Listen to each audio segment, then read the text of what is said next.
Today we are so blessed. Olwaleero tuli ba mukisa nnyo ddala. We have an anointed man of God. Tulina omusajja wa Katonda eyafukibwako amafuta. I have known him for his fiery prayers. Mumanyi olw'essaala z'asaba ez'omuliro. And he's a man who has raised so many youth in the arena of prayer and spirituality. Y'omu ku basajja abayambye abavubuka bangi nnyo okukula mu kusaba ne mu by'omwoyo. And I know him as a man who hears from God, and he won't do anything unless he hears from God. Ate era nga mumanyi ng'omusajja awulira ennyo okuva eri Katonda, atabaako kintu kyonna ky'asobola kukola okuggyako ng'awulidde okuva eri Katonda. He has a very huge profile that if I sat down to tell you, I can invite him about 2 weeks from now, just telling you about his profile. Bingi nnyo bye nsobola okumwogerako ebimukwatako, singa ntandika okubyogerako biyinza otutwalira wiiki nnamba n'okusoba. So church, together with me, let us welcome Pastor Solomon to minister to us. Kanisa wamu nange katwanirize omusumba Solomon okuweereza gye tuli. Praise the Lord. Thank you so much, Pastor Raymond. Mukama yeebazibwe, weebale nnyo musumba Raymond. But those words you've said about me, they are too many. They are bigger than me. Ebyo byonjogeddeko ng'onnyanjula binene nnyo ku nze binsingira ddala wala. But we bless the Lord so much for today and what He's doing in our lives. Ne tugulumiza Katonda olw'olunaku lwa leero n'ebyo by'akoze mu bulamu bwaffe. I was reading on media and I saw a man of God, a young man of God who died. Badde nsoma ku by'empuliziganya ne nsomako ku muvubuka omu omuto nga musajja wa Katonda eyafudde. A son of Apostle Mulinde. Mutabani wa Apostle Mulinde. And I started checking myself. Ne ntandika okwekebera ng'omuntu. If Jesus came back for me today, Singa Yesu annona olwaleero, would I qualify to go to heaven or I would go to hell? nsaanira okuyingira eggulu oba ngenda mu Geyeena. Whatever we are doing here on earth are very good. Byonna bye tukola wano ku nsi biwandiikibwa. They are very good. Byonna birungi. But I'm thinking about when my time comes to an end. Naye nfumiitirizaamu ekiseera ng'obulamu bwange bukomye. What would be my destination? Entuuko zange zinaabaawa. No one of us know when that time comes. Teri n'omu ku ffe amanyi obudde obwo we bulijjira. I was reading about very many things about the Pastor Gideon Mulinde who died. Nsomye ebintu bingi ebikwata ku musumba Mulinde yafa. Yakafa si yafadda. Eyakafa Yafudde. Abamu nga bagamba yabadde mulamu okuva ku makya. Mu afternoon n'awulira ng'olubuto lumuluma. Some were saying he was okay in the morning and by noon he felt some stomach pain. And abagamba ku ssaawa nga 7 ne yeetwala mu ddwaliro. At around 1 p.m. he took himself to the hospital. Ku ssaawa 2 ne balanga nti afudde. Then at 8 p.m. he was declared dead. If this happened to any one of us, Singa kino kituukawo ku omu ku ffe, Are we ready to meet Jesus? Twetegese okusinkana Yesu? Are we ready to face him? Twetegese okumusinkana? Because even the young ones go, N'abato nabo bafa, even the ministers go. n'abaweereza bwe batyo nabo bafa. Many had known him as a great praiser, a great worshipper, a man with the word of God. Bangi baali bamumanyi nga omutendereza ow'amaanyi, omusinzi ow'amaanyi, era musajja wa Katonda. Era bonna abamwogerako bagamba abadde musajja ddala. And all those who speak about him refer to him as a great man. Ng'oggyeko bino bye tufokasinga, njagala kuzimba nnyumba, njagala kuwasa, njagala kufumbirwa, kubanga ebiseera ebisinga fokasi yaffe ebyo byebeerako. Put aside the things we usually focus on, like building a house, marrying, because at times that's what we focus on. Naye singa Yesu akonkona ku mulyango, If Jesus was to knock at your door nagamba tugende, and tell you, let's go now, omalirawo owooluganda. where would be your destination? Twetaaga okukola personal checks buli lunaku. We need to have daily personal checks. Tumanye wa we tuyimiridde ne Mukama waffe. And know our standing with the Lord. Nalina akalokoka nali manya abagenda nga bato bateekwa kubanga obulamu bwabwe tebuli bulungi na Mukama. When I got born again, I thought all the young ones who would die, their lives were not in correct standing with the Lord. Nye gye neeyongedde kula, neeyongedde otegeera Katonda asobola okutwala essaawa yonna. But the more I've grown, I've got to understand that the Lord can take you anytime. Waliwo omuntu gwe nabadde njogera naye gwe nadde neetaaga nangandi eno nkola ku byakufa kw'omusumba ono eyafudde nze abiri mu makkati. There is a person I wanted to talk to, and when I called them, they told me they were amidst the funeral preparations of the pastor who had died. Naga naye abantu bazze eno bajjudde bali mu kusaba Mukama amuzuukize. He said that so many people had gone there praying that the Lord would resurrect him. Buli omu kyakabya Mukama era baluddewo n'okukola postmortem nga bakyakiriza Katonda. Everyone was praying, believing God, and that delayed the postmortem exercise. Nze kino kyandeese okwongera okwetereeza. This brought me closer to putting myself right. Nti singa Yesu ankima kati. Saying that if Jesus was to come for me now, saagala kusubwa ggulu. I don't want to miss heaven. Ebyensi mbyagala. Yes, I love the earthly things. Era nina ebirooto byange. And I have my dreams. Naye Yesu singa akola era mmanyi nti ne Gideon Mulinde yabadde n'ebirooto bye.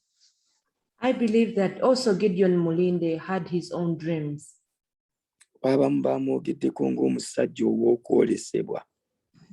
Some spoke about him as a visionary man. Abadde n'okwolesebwa kw'amaanyi. He had great visions. Naye kubamu akafaananyi nga byonna bizingiddwako.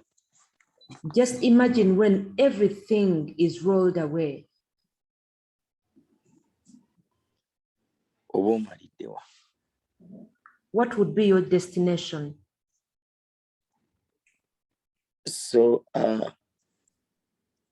nze buli olukya neeyongedde okubaako engeri Yesu ono gye mmutegeeramu eby'enjawulo. So every morning I see the Lord in a different measure.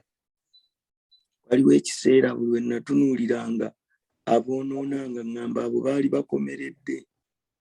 There was a time I would look at sinners and condemn them to be crucified.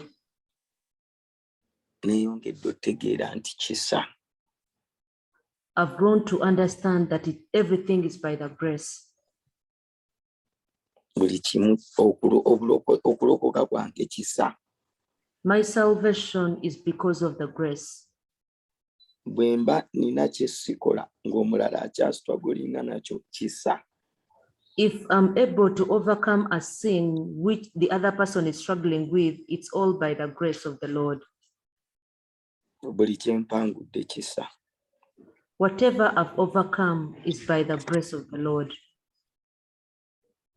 But something I wanted to talk about briefly, it's about the anointing of God, which makes the difference.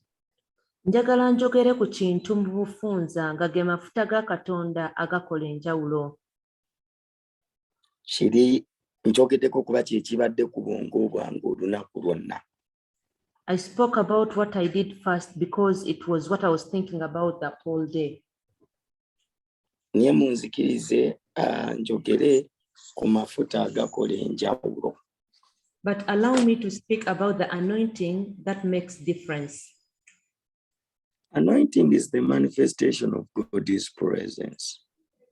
Amafuta ke kabonero akalaga okubeerawo kwa Mukama. If a person is anointed, Omuntu aliko amafuta, it shows the manifestation of God's presence on their lives. kiba kiraga okubeerawo kwa Mukama ku bulamu bwabwe. So, and also God's anointing can mean his power. Era amafuta ga Katonda nago gategeeza amaanyi ge. In Acts chapter 1 verses 8, Mu bikolwa by'abatume essuula esooka olunyiriri olw'omunaana, says when the Holy Spirit comes upon you, agamba nti naye Omwoyo Omutukuvu bw'alimala okujja ku mmwe, you shall receive power. nammwe munaaweebwa amaanyi. So you can't have the anointing unless you have received the baptism of the Holy Spirit. Toyinza kuba na maanyi okuggyako nga obatiziddwa n'Omwoyo Omutukuvu. These are the days of the Holy Spirit. Tuli mu nnaku ez'Omwoyo Omutukuvu. These are the seasons of the Holy Spirit. Bino bye biro by'Omwoyo Omutukuvu. Everyone would be a close friend in this season to the Holy Spirit. Buli muntu yenna kimugwanira okuba omukwano ogwannamaddala ogw'oku lusegere n'Omwoyo Omutukuvu. Everyone would be composing a song about the Holy Spirit. Buli muntu yandibadde ayiiya oluyimba olukwata ku Mwoyo Omutukuvu. People wouldn't have spent days without speaking to the Holy Spirit. Tewandiyisengawo nnaku ng'omuntu ayogedde na Mwoyo Omutukuvu. So if someone needs an anointing, Kati omuntu yenna waba yeetaaga amafuta, must relate with the Holy Spirit. alina okukolagana n'Omwoyo Omutukuvu. Without the Holy Spirit, Awatali Mwoyo Mutukuvu, you forget about the anointing. amafuta ogeerabirira ddala. We should also understand that God's anointing is birthed out of pressure. Era tuteekeddwa okumanya nga amafuta ga Katonda gazaalwa mu biseera eby'okunyigiriza. Is birthed out of adversity. Gazaalibwa okuyita mu biseera eby'akazigizigi. Is birthed out of seeking his face. Gazaalibwa okuyita mu kunoonya obwenyi bwe. When you look at all the moves of God which have happened, Bw'otunuulira mu muuvu za Katonda zonna ezaali zibaddewo, there has been an adversity before it. bulijjo muuvu ezo zikulemberwa biseera bya bulumi na kazigizigi. The other time I told you about the Azusa Street revival in 1909. Omulundi guli nabagamba ku Azusa Street Revival mu 1909. In 1909, 1909. it happened after Spanish flu. Revival yabeerawo nga Spanish flu amaze okuggwaawo. The revival in Western Uganda in 1947. Revival mu Western Uganda mu 1947. There has been a problem which was killing cows in Western Uganda. Waliwo ekirwadde ekyali kitta ente mu Western Uganda. And it had been there for some years. Era nga kimaze emyaka nga weekiri. Even the president, when he was giving his speech, he spoke about it. Ne president yabadde ayogera ku speech ye yakyogerako. People started moving from Western Uganda to other parts of Uganda. Kyali kitandise okuva mu Western Uganda nga kisaasaanira ebitundu ebirala ebya Uganda. Abantu batandika okutambula nga bava mu Western Uganda nga bagenda mu parts endala eza Uganda nga banoonya omuddo nga bagezaako n'okudduka ekirwadde ekyali kitta ente zaabwe. People had started moving away from Western Uganda, going to other parts of Uganda, looking for pasture and running away from that disease that was hitting their animals. Nsanga nti Omunyankole yadduka kati omusanga mu Acholi. For example, Amunyankole ran away and now he settled in Acholi. Okuvaawo Katonda n'asumulula revival. From there, the Lord started off the revival. That was an adversity. Ako kaali kaseera ka kunyigiriza. It pushed them on the wall. Kabasindiikiriza ku kisenge. COVID has pushed us on the wall. Naffe COVID atunyigiriza nnyo ku kisenge. This situation is birthing out an anointing. Embeera eno eri mu kuzaala amafuta. For those who have utilized it, eri abo abakikolesezza obulungi, they are yet to see God in a great measure. Banaatera okulaba Katonda mu kigera ekipya.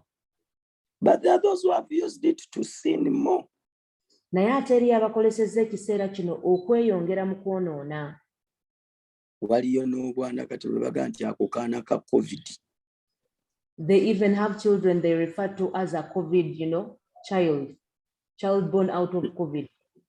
Nti bulaza yavaano ne yeesisinkana nga sister amukyalidde ate amukyalidde kafyu n'amukwatira eyo n'asigalirayo ddala. That the sister left and went visited a brother and they were caught up with curfew, so he decided to spend the night and stay there forever. Abo bo amafuta ndowooza geeyongedde ga bwenzi ga kibi, naye njogera ku bano abasigadde nga bakozesa embeera okweyongera ebuziba, okusoma ekigambo kya Katonda, okusaba ennyo okusinga bwe baali basabye, okusinza okusinga bwe baali basinzizza. As others are using this time to grow deeper in knowing the Lord in worship and seeking his face, the rest are using the time to continue growing deeper in their sinning. At some point, I even thought, this great move of God is going to be the church. People have been in the church coming back to Jesus saying, Nawa, nawamba. Oluusi ndowoozaamu nti oba kutambula kuno kugenda kuleetera abantu okomawo mu kanisa eri Katonda beenenye bagambe nti nagwa Mukama ankomyewo. Because to me, I think about 60% of the people have slept off this journey of salvation. Ndowooza abantu ebitundu 60 ku buli 100 baddiridde okuva mu kukkiriza. Some have completely given up. Abamu nga babiviiramu ddala. Because they used to be at the place where they used to hear the word of God and they could have faith. Kubanga baalinga mu kifo we baawuliriranga Katonda ne bakula mu kukkiriza. Kati ne twesanga mu mbeera oteekako kazuumuko n'osigala ng'okola by'okola abalaba kazuumu ne balowooza kw'oli naye ng'essimu wagirese eri oli mu kukola bintu byo zeezo saavisi ze tubeera nazo. So now we have gotten to a point whereby people just, join the Zoom and leave the phone aside and continue doing their other business. That is what is happening now, the Zoom meetings. Nkubuulira singa wayise lolokolo kati buli aliko n'omugamba kakati buli aliko kola kino oba wandiika amiina oyinza okufuna batono ne weewuunya ye abalala oba tebawulira. If you were to roll call right now, all the members who are on Zoom or ask them to do something, you would see a few respond and wonder why the rest are not responding. The other day, a few weeks ago, I was talking to Pastor Wantant and said, Mwana wange, ekigenda maaso Katonda asaasire busaasizi. Tuteekako Zoom n'ofuna abantu 2-3 ne ngamba, mbadde manyi kiri waffe wokka Kawempe. Wiiki eziwedde nali njogerako ne Musumba Wantante and he said God should have mercy upon us because you joined the Zoom fellowship and find only 20 people connecting. So I thought it was only here in Kawempe, but it's all over. So kiri buli wamu abantu ekyamukama kino kiri by the way. It's all over. The things concerning God, people are taking them as a by the way. Naye nsabanga kaakati we baguddewo abooluganda Mukama abakomyewo. My prayer is just as they have reopened the church, I pray that God brings all the brethren back in church. In Psalms 92 verses 10. Mu Zaburi 92:10. David says, but my horn you have exalted like a wild ox. I have been anointed with fresh oil.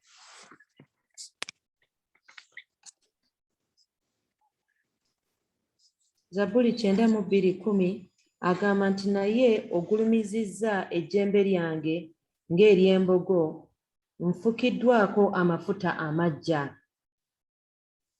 This season, the Lord is anointing us afresh. Mu biro bino Katonda ali mu kutufukako amafuta amaggya. You are no longer the old you.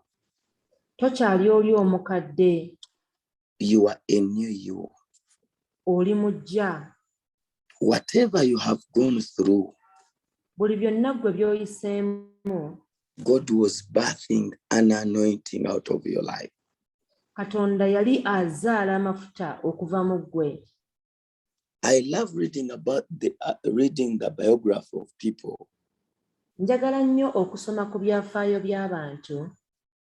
But one thing I've found in common with the great men of God, people have done great exploits. Ekimu kyenzudde nga abantu bonna ab'amaanyi abali bakoze ebintu eby'amaanyi kye bafaananya. There is a point in life where they have gone through adversity. Wabeerawo ekiseera mu bulamu bwabwe bonna bwe bayita mu biseera ebyagutyabaga. And that pushed them into launching deeper in seeking the face of God. Ne bibasindiikiriza mu kuyingira ebuziba nga banoonya amaaso ga Katonda.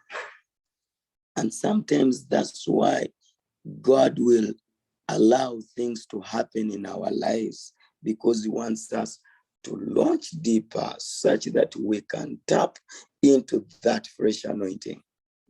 Yensonga lwaki Katonda aganya ebintu ebimu bituuke mu bulamu bwaffe tusobole okweyongera obuziba tulege ku mafuta ago. Because naturally there is a point where we become comfortable with what we have achieved. Mu butonde bwaffe waliwo ekiseera we kituuka ne tumanyiira ebyo bye tuba tutuuseeko. In 2017, mu 2017 at the beginning of the year, I was watching Pastor Benny. He was live. ku ntandikwa y'omwaka nali ndi mu kulaba Pastor Ben Hinn yali live. And he said, this year, I want to seek God than ever before.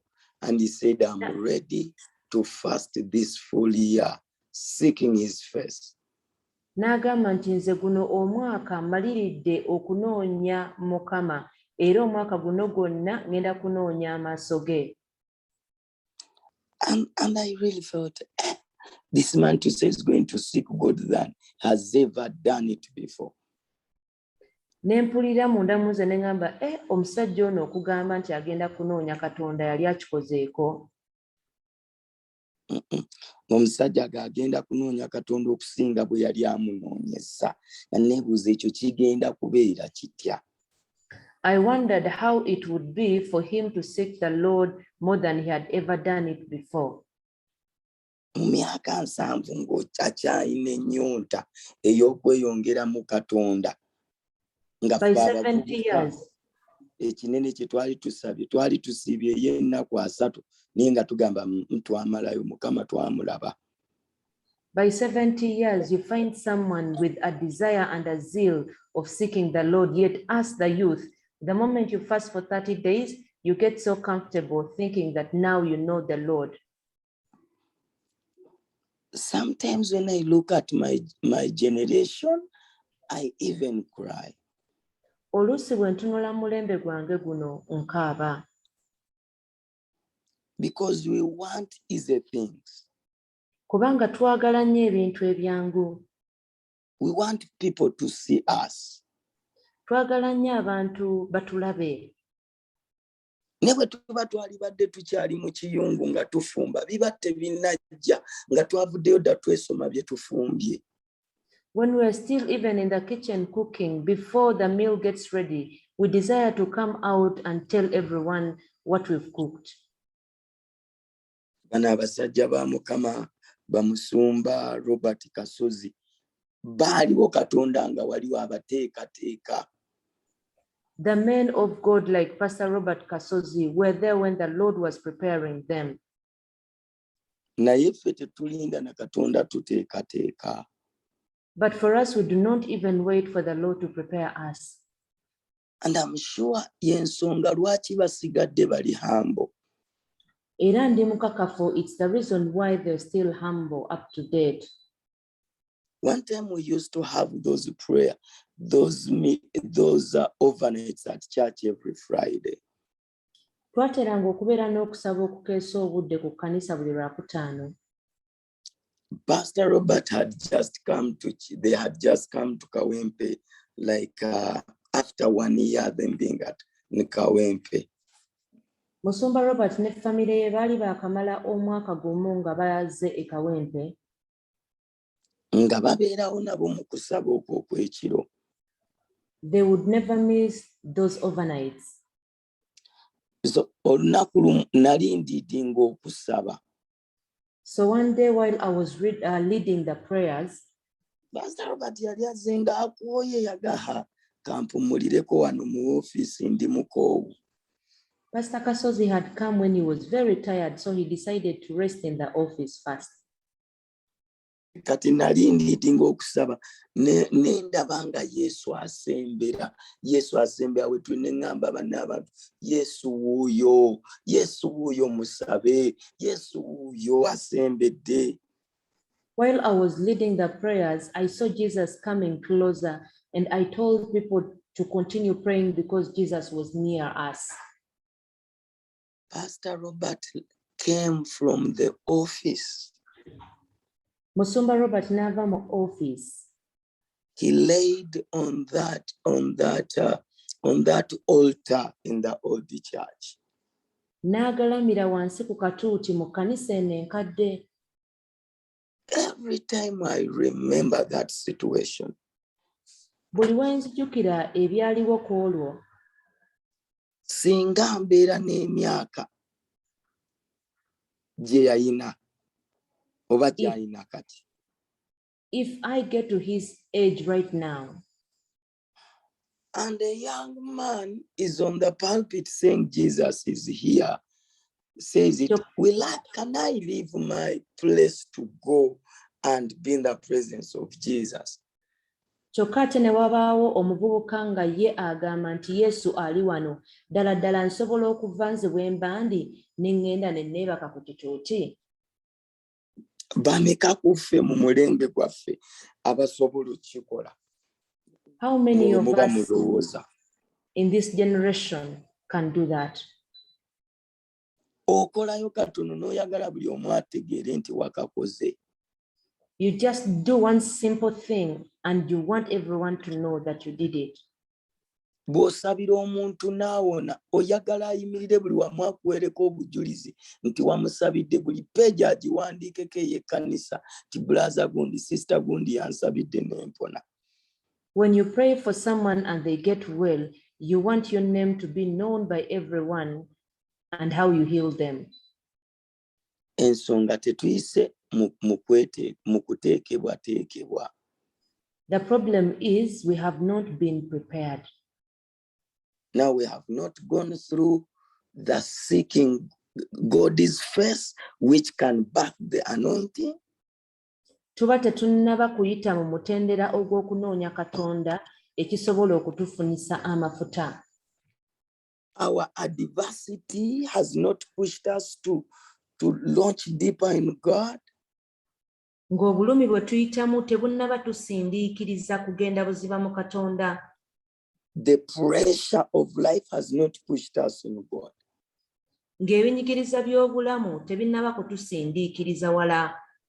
So we are not people of prayer, but we tell people that we pray, yet we don't pray. Naye nga tetuli bantu abasaba, tunyumya bunyumya ku kusaba kyokka tetusaba. When we share the stories how we pray, people are impressed, but in reality, we never pray. We only pray when we have a chance to lead others.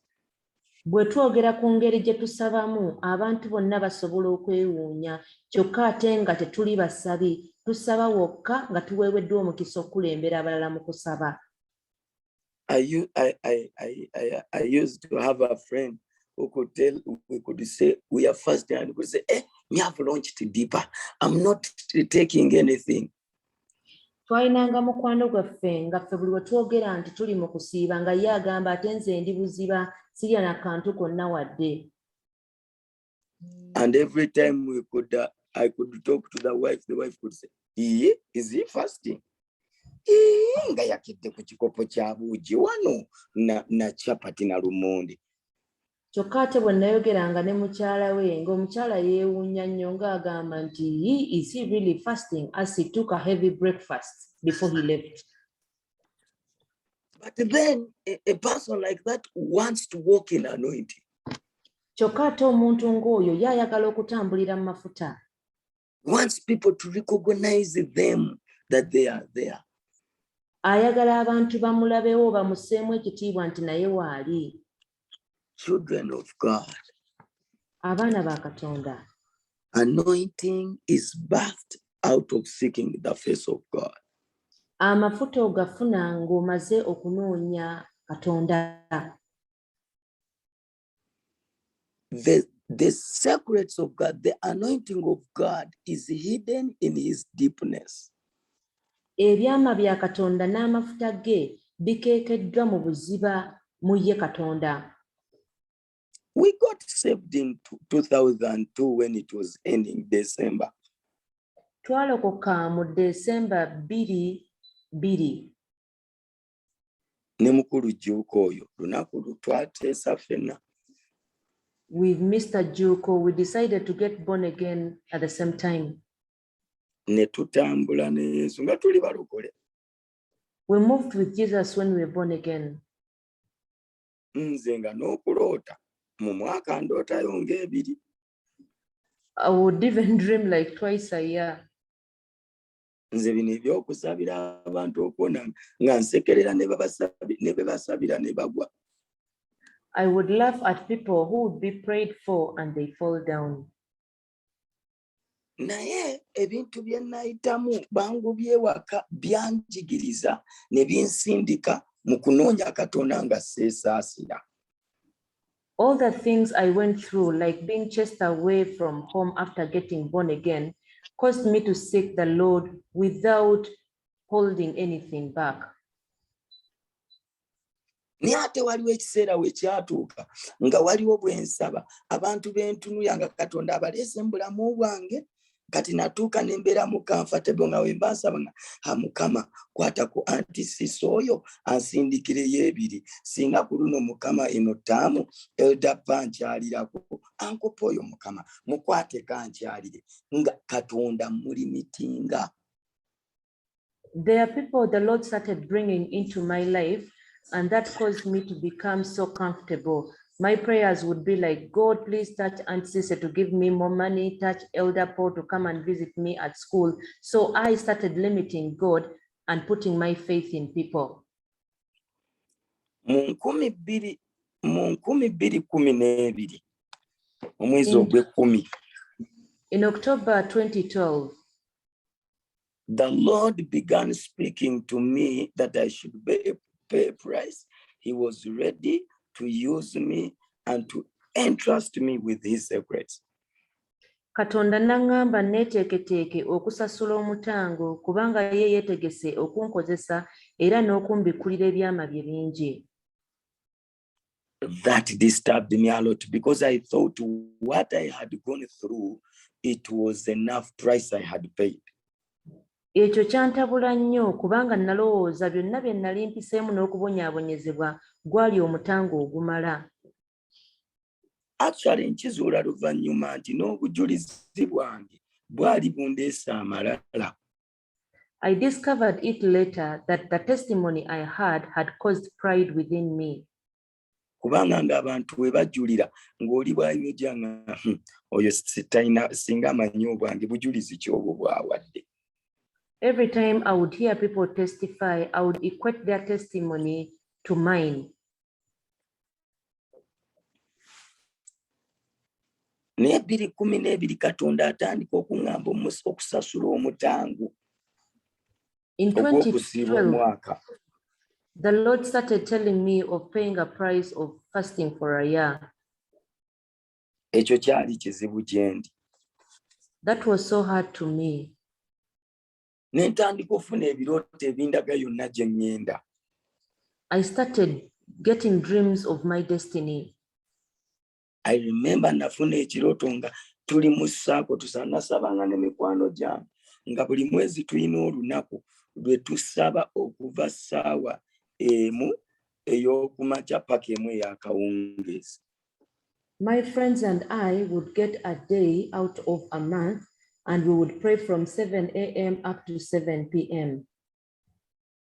N'abooluganda abo Badimini Alex Lugwama, waliwo Musumba ali eyo Gaba community bamuyita Alex, bamuyita Julius. Twali abavubuka abawerako. We were a big number of the youth. Among them was Alex Lugwama and Pastor Julius of Gaba Community Church.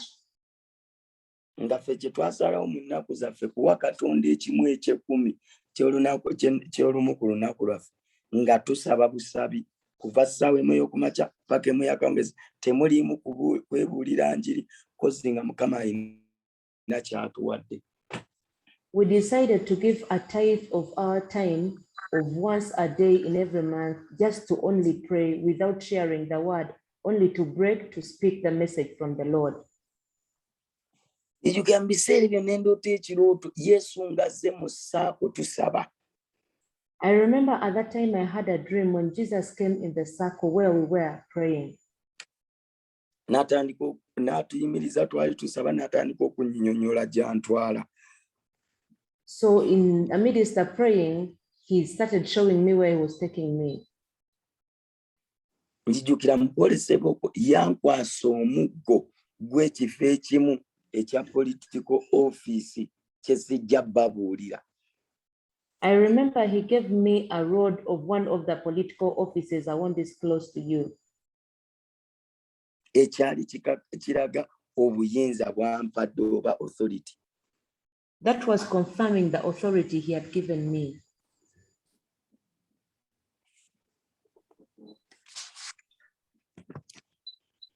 Niye naŋŋamba njijukira ngamba weetegese okusasula omutango.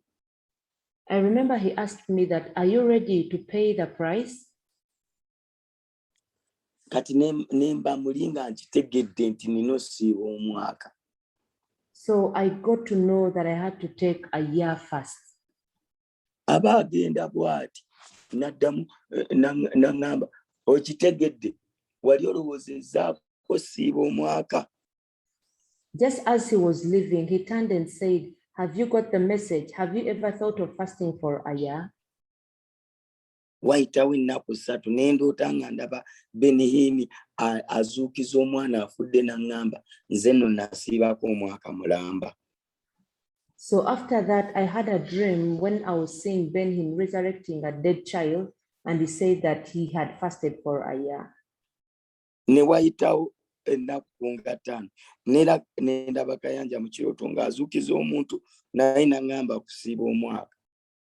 Just like after 5 days, in a dream still, I saw Pastor Kayanja resurrecting a dead person, and he told me about fasting for a year. Nagenda Kawempe okwogera ne Musumba Kawesa ku birooto ebyo. I went to Kawempe to talk to Pastor Kawesa about the dreams. Nga sinnaba kwogera na Musumba Kawesa n'atandika okunyumiza ebya kanso we bigenda buli kimu ekitawananga n'atandika okunyumiza kubuweereza nanga mwana wange ffe twalokoka naye Katonda n'atugamba osiiba omwaka. Nze nensiiba omwaka usiibya emirundi egiwera 5 naye bannange abatakikola bangi baava ku bya Yesu. Before I started telling him what had brought me, he told me things about the council, and he told me about him fasting for a year, and so many times he had done that. And he told me of some of his friends who never did it, how they never survived in salvation. Namanya kyenzize okumugamba akiddiddemu awo. I just realized that what I had come to tell him about, he had already responded to it. Era bwe nakimunnyonnyaga mwana wange genda maaso siiba omwaka. When I told it to him, he just gave me a go ahead to fast for a year. Bwe nasiiba omwaka ogwo nga gugwako Katonda yaŋŋamba okulonkinga ddiipa ennaku ana ezaasembayo ne nzimaliriza nga nnywa bunywi. The last 40 days of my fasts, the Lord told me to launch deeper, so I spent them drinking. And that's when the Lord opened my spiritual eyes and I started experiencing things I had never experienced before. For the last 10 years, I had been saved. Olwo nno Katonda we yaggulira amaaso gange ne ntandika okulaba ebintu bye nnali sirabangako emyaka egyo gyonna 10 gye nnali maze nga ndi mulokole. Some of you have seen me prophesy. Abamu mundabyeko nga ndagula. All those things were birthed when I launched deeper in seeking the face of God.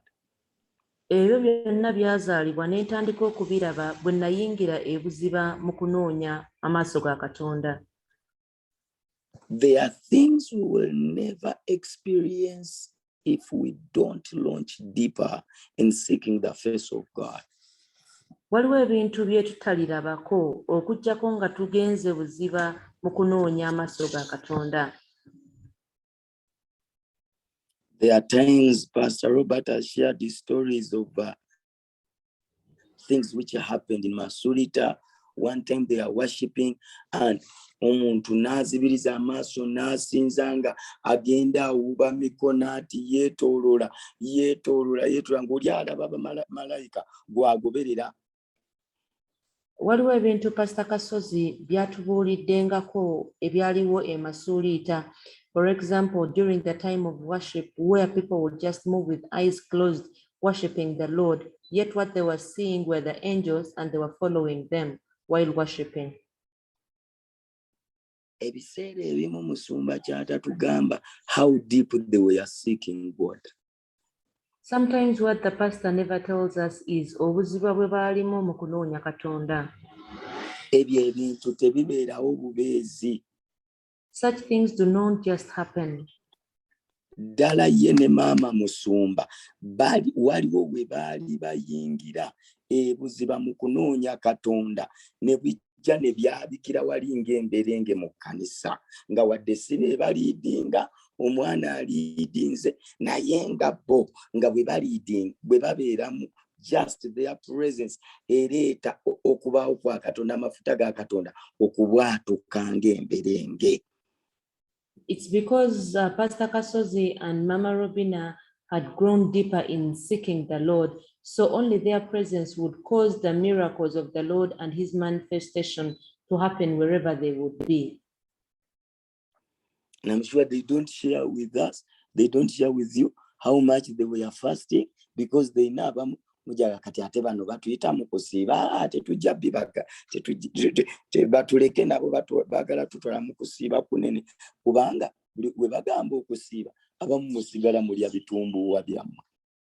Ndi mukakafu ebimu tebabyogera, because if they were to mention such, some of you would think that they are calling out for a fast. Even if they do, most of you remain eating your food without hearkening to the voice. Singa amafuta gaali gava kumpi lwaki omwana wa Katonda singa gaali gava kumpi lwaki omwana wa Katonda yasooka siibaana nga tannatandika buweereza.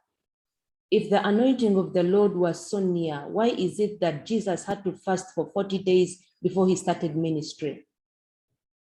Amaiza n'agamba omwoyo wa Mukama ali kunze anfuseeko amafuta okubuulira enjiri ey'obulamu ebyokubikula amaaso agazibye. And after the fast, he says that the Spirit of the Lord is upon me to preach good news to everyone, to open the blind eyes and to make the lame walk.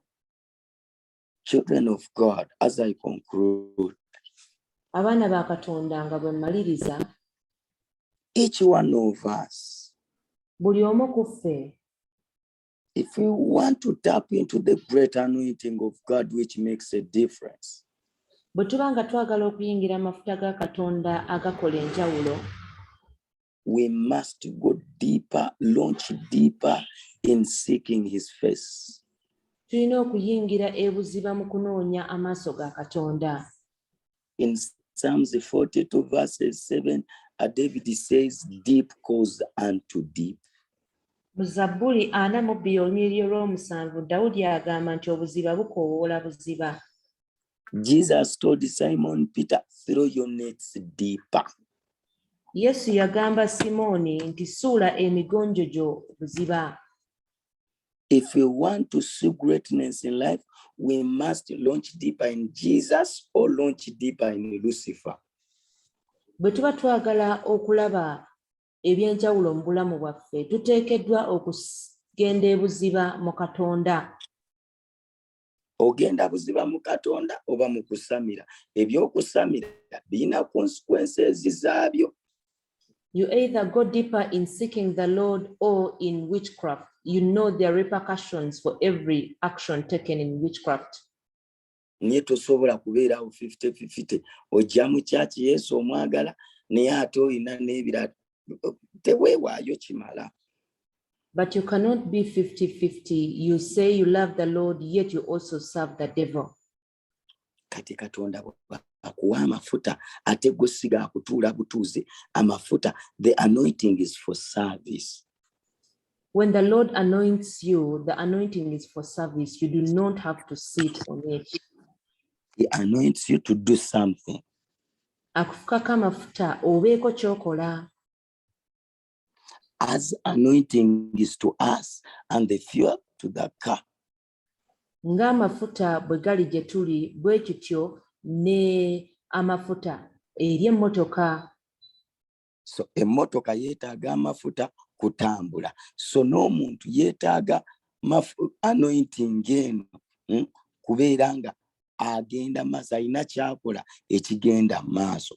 Omuntu bw'afanga Gideon mulinde bwe yafudde, ye teyeetaaga mafuta. Gwe omulamu gwe weetaaga amafuta. So Katonda tasobola kufukako mafuta kubeera okulabika bulungi, to just look cute, to give, to procrastinate.